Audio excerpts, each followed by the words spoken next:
Story 1. Hey guys, I just gotta share this crazy thing that happened to me the other night. It's like something out of a movie, but it was real, I swear. So here's the deal. It was one of those hot summer nights, you know? My parents had split up not too long ago, and things were kinda tense. My mom got this tiny 2-bedroom apartment, and it was just me and her. Anyway, it was so warm that night that my mom decided to leave the bedroom window cracked open for some air. I was knocked out, dead to the world, when I suddenly woke up in the middle of the night. I don't know what it was, but something just didn't feel right. I looked over, and the bedroom door was just barely open. Now I know what you're thinking. Maybe it was just the wind or something, but trust me, it wasn't.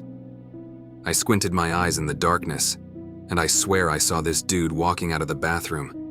I mean, who the heck was this guy, right? I could barely see anything, but I could tell he wasn't supposed to be there.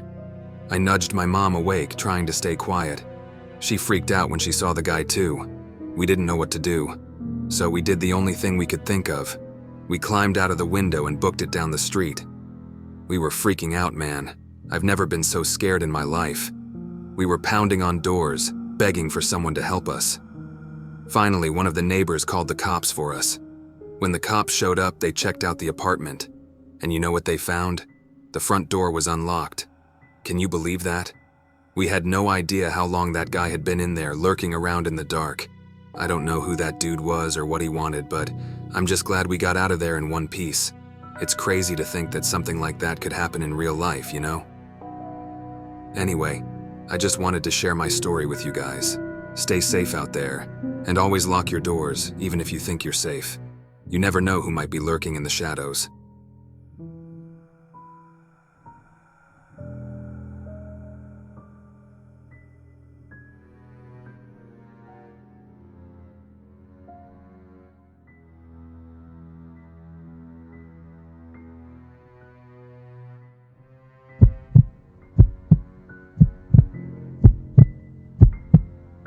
Story 2. Hey everyone, I gotta share something super freaky that happened to me the other day.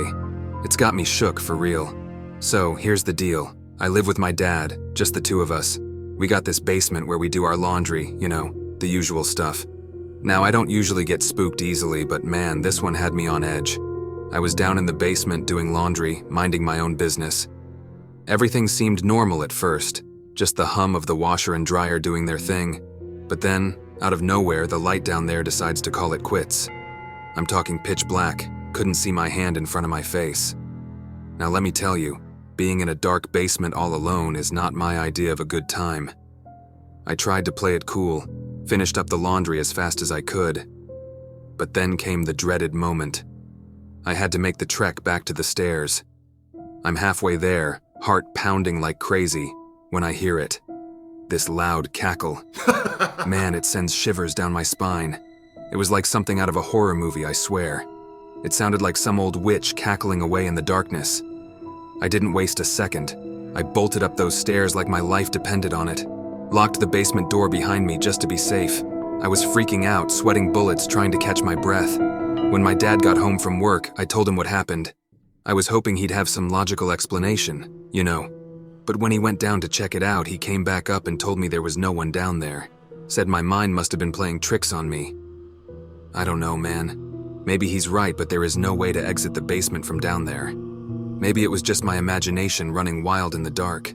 But I can't shake the feeling that something was down there with me, something I don't ever want to encounter again, and I fear that person is still down there right now. So yeah, that's my story. Basement laughter. Creepy as heck. I'll never forget it, that's for sure. Just remember, folks, sometimes the scariest things are the ones you can't see coming.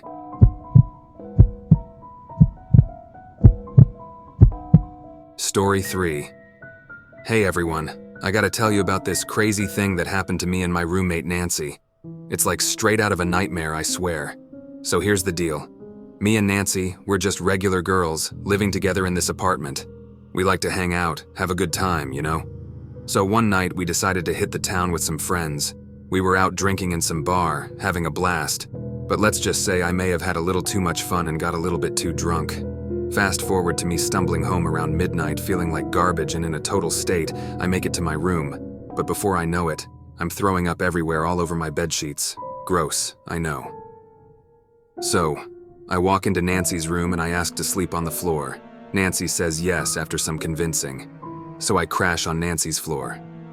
I toss some sheets on the floor, trying to get comfortable. But I can't shake this weird feeling, like something's off. I check my watch. It's 1 a.m. and I'm still wide awake. Then I turn around and there's a scruffy old-looking man fast asleep under Nancy's bed. I freak out, waking Nancy up in a panic. I tell her I'm starving and we need to get some food, but really I just need to get out of there. She's not keen on the idea at first, but I manage to convince her to hit up this 24/7 fast food joint down the road. Once we're outside, I spill the beans. There's a guy passed out under her bed. Nancy's eyes go wide, and we both know we gotta do something about it. We call the cops, and they show up pretty quick. They haul the guy out, and let me tell you, he was not happy about it. He gives us the nastiest death stares you've ever seen. Turns out this guy had been squatting in our apartment for a whole week. Can you believe it? A whole week, right under our noses. I still shudder just thinking about it. It's like something out of a horror movie, but it was real life, man. So yeah, moral of the story, always check under your bed before you go to sleep. You never know who might be hiding down there. And trust me, you do not want to find out the hard way.